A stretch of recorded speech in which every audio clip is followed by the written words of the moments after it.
All right, good afternoon, everyone, and welcome to our call with linebacker Tyler Elsdon. As always, please raise your hand and I'll call on you. We'll start with Tyler Donahue. Hey, Tyler, how are you this afternoon? I'm fantastic. How are you? I'm great. Thank you. Wanted to just kind of go behind the scenes a little bit with us, if you could, on the last 2 years. We haven't really been able to talk with you much, see you much. What does the development look like, and what kind of a spot are you in your career right now in spring ball? Yeah, so I came from a small high school in PA, and I think that was probably the biggest factor of my transition when I got here. I didn't see a lot of competition. I played a lot of tough teams, just maybe not the level of competition you'd see here. So my first year, even second year here, there's a lot of transitional things I had to go through, just like more competition. There's faster guys, they're bigger guys, and just kind of learning how to play. So through those first 2 years, there's a lot of learning. There's a lot of learning, a lot of growing, and to the point I'm at now, I feel comfortable. I feel like myself again on the football field, which is it's huge. I get to be confident. I feel more confident, and it's been a process. The coach has been very awesome throughout the whole process, showing me a lot of love, showing me a lot of support. And I've just honestly been asking a bunch of questions throughout my time here, especially now. Just really embracing everything as best as I could. Rich Garcella. Hi, Tyler. Thanks for doing this. What did you learn from Ellis Brooks, Jesse Lucchetta the last couple of years? Yeah, so those are two guys that fantastic leaders, fantastic football players, and just fantastic people. My whole time here, they were always super supportive of me, always showing me love. And when it comes to the football game, like super intelligent. Football IQ was like through the roof. So any questions I had, they'd sit down with me, talk things out, explain them on a player-to-player level, and just kind of help me develop. They're always like pushing me past my limits. And even today, if I have questions, I could still reach out to them. And sometimes they reach out to me, just see how I'm doing. And they're extremely good guys. They're Penn State guys, and they just want the best for the team. Absolutely. Mark Brennan. Tyler, how have you kind of transitioned physically, or transition maybe isn't the best word, but where were you at height and weight wise when you got here? Where are you now, and how much kind of stronger and faster have you gotten? Thank you. Yeah, so that's a good question. When I first got here, I'm pretty much the same height. I've been about 6'2" since I've been here. I don't think I've changed too much. Weight-wise, I think I came in here just over 220. I was around 14% body fat, and right now I'm sitting around 230, 233, in between there, give or take on the day, and my body fat's lower range. I think last time I did bod pod was around 7%. So I think the biggest thing for me is not necessarily the amount of weight I've put on, but the kind of weight I put on. Reducing the fat, obviously, it's going to make me faster. There's more usable muscle. I feel a lot stronger, a lot more explosive in the weight room. Just like things like my jumping ability, broad jump, stuff like that, stuff I work on my own, definitely see progress there. Weight room, obviously, same thing. We have a great strength staff here, and I was able to just really kind of just get stronger in all my lifts, bench, squat, clean, whatever it is. And then movement, which is probably the most important, gotten a lot faster. I feel a lot faster, feel quicker, feel a lot more twitchy. So I've definitely feel like a different kind of player now than I was when I first got here. David Eckert. Hey, Tyler, appreciate your time. Obviously, you've got a little bit of an organizational role there, playing that Mike spot. How do you learn to do that, and where do you think you're at in that regard now? Yeah, I think really the learning part really comes from the people I've played with before. And like we said before, Ellis and Jesse, they both played Mike at some point. Those guys really kind of showed me the ropes, kind of how to be a leader on the field. And then there's guys like PJ Mustafer. He's my roommate too. So just showing like him talking to me about like just being a leader on the field, being comfortable and taking over on the field. All that like has helped me. Being a Mike linebacker, you got to be vocal. You got to be like a dominant figure on the field, whether that's physically, mentally, or emotionally. And I've embraced that. I love being in a leadership role. I'm trying to grow as a leader. I'm trying to gain more and more trust from the players. But yeah, there's guys that really just showed me like, just show up, be yourself, be a leader, be confident. and I'm using all that to play Mike linebacker. John Petishnock. Hey, Tyler, linebacker at Penn State, that's an iconic position. So outside of technique, what have you learned the last couple of years, including, the type of mentality that you need to have to be a linebacker at Penn State? Yeah, there's a standard. The coaches always say the standard's a standard. There's no deviation. And when I think about it, being from PA too, thinking about LBU, being from Pennsylvania, playing at Penn State, there's a weight on your shoulders almost. There's a lot of pressure, but I think at the end of the day, there's guys that came through here and everyone has their own story. And the thing about LBU is you could come from anywhere. It's just when you go on the field, supporting each other and just making plays. I think altogether, the camaraderie behind it, that's probably what I learned the most. Like Dan Connor, he's a part of the staff now, and just being able to talk to him about it and his experiences. Just going back on YouTube, watching Paul Posluszny, Sean Lee, LeVar, guys like that, and just kind of really embracing the position I'm in. It really drives me. Just say that, like, it drives me to be a perfectionist, even though perfection's not a thing. It makes me want to be damn close. Max Ralph.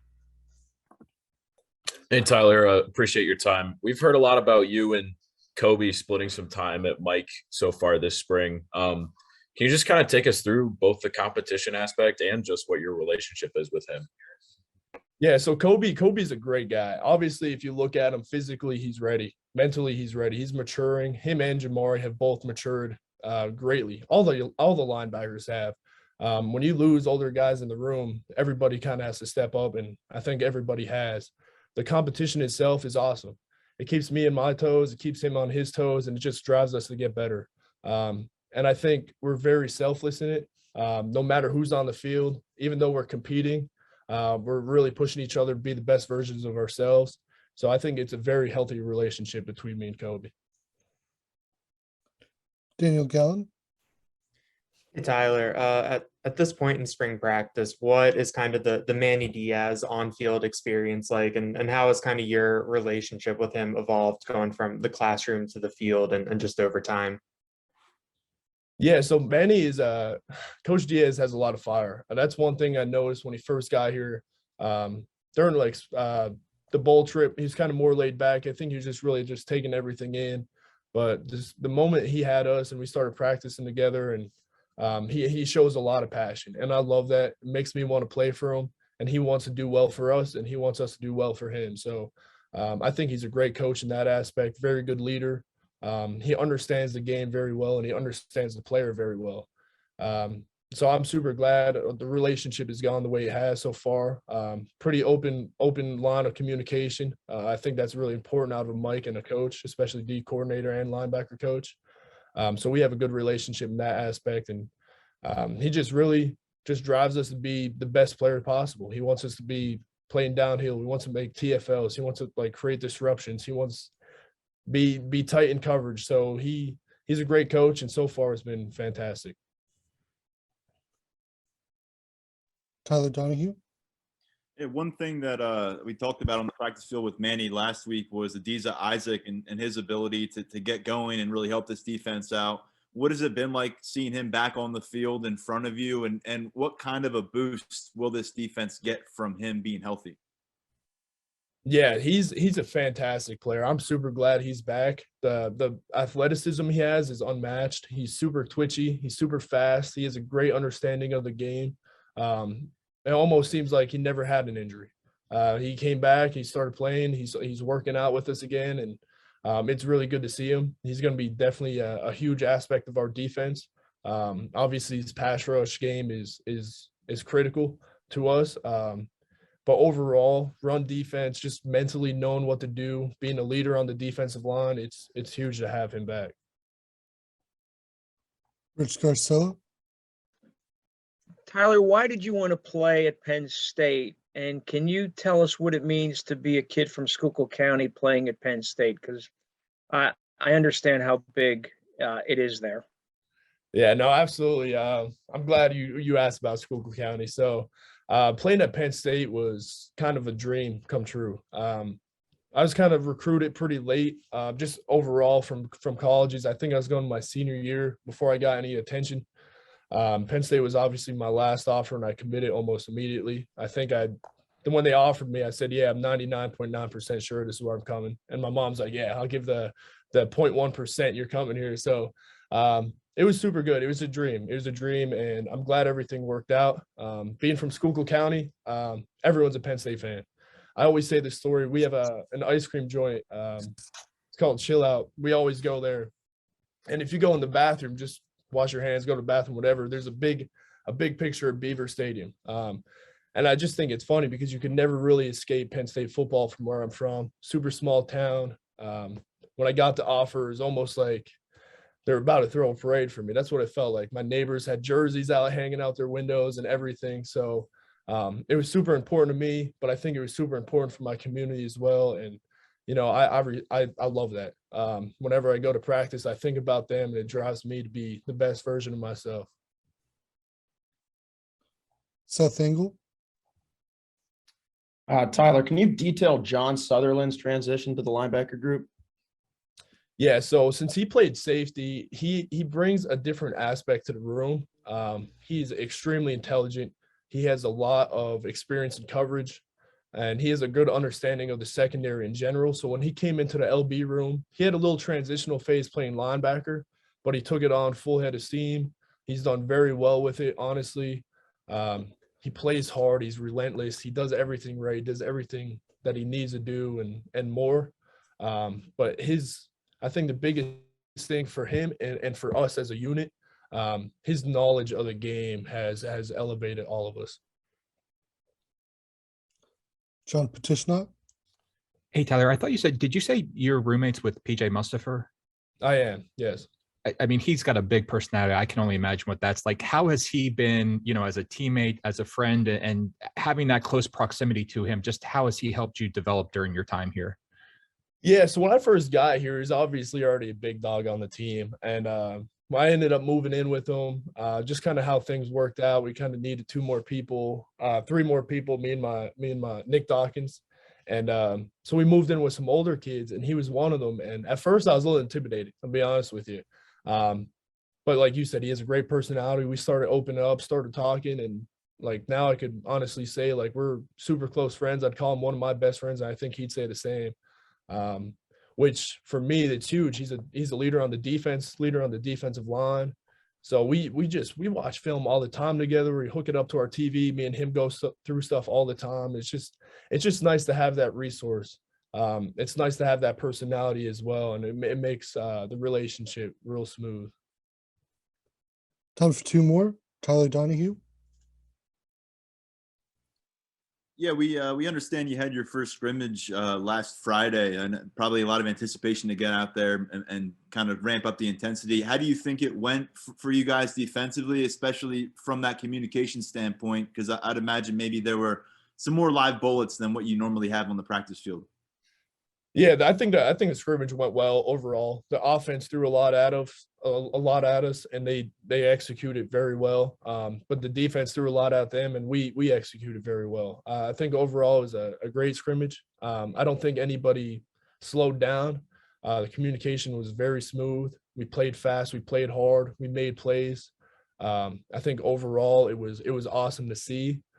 Bring everything together. I think that was one of our better practices so far as a unit. We've definitely gotten better every day, but that was the first time that I felt like complete domination by defense and playing how we should play, and we felt comfortable. We felt like the chemistry was mixing, and since then it's been elevating every day. Last question, Rich Scarcella. Tyler, you're obviously competing with Kobe. You talked about that earlier. What are your strengths? What do you bring to the table that you think will help you win this job? I think personally, the biggest thing about me is that I'm a very passionate player. I'm passionate in terms of relationships. I think it's important that there's a relationship within the team.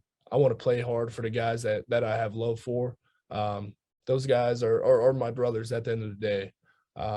So I'm just doing my best to be super super personable, to be a leader and to help everyone. And I think this, it's hard to say because Kobe's the same exact way. I think that's a special thing about Mike linebacker. The people that are put in that position are usually people that care about the team. I'm not saying nobody cares about it, but you got to be a special individual. You got to be very passionate. You got to love the game and you got to love the whole process. And me and him both do.